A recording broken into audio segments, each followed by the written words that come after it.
Egun hau imaginatzen dut, ezagik, kaleak betetzeko egun bat, ez? Zeren ikusten dut bastante garrantzitsua langileak bere eskubideak borrokatu behar dituztela eta zapalkuntza guztiei aurre egiteko iruditzen zait bastante modu eraginkorra greba egitea.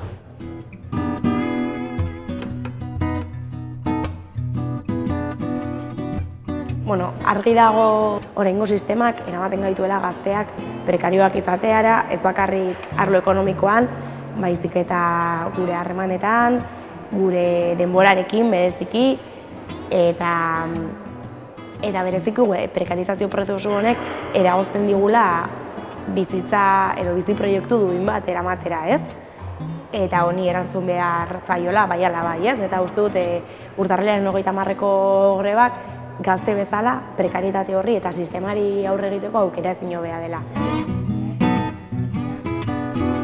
Eskatuko ditugu prekarietatearen aurkako politika errealak, emantzipazioa ahalbidetuko dituzten neurri ausartak eta benetazkoak, apostuetxeen aurkako neurriak, hezkuntza sistemoa doakoa, publikoa, euskalduna eta feminista, ez?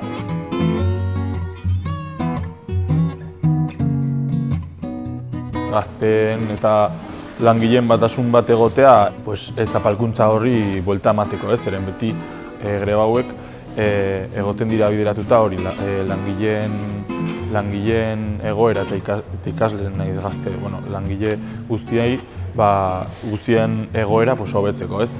Beste alde batetik, indarren erakustaldiak ere behar ditugulako, nik uste.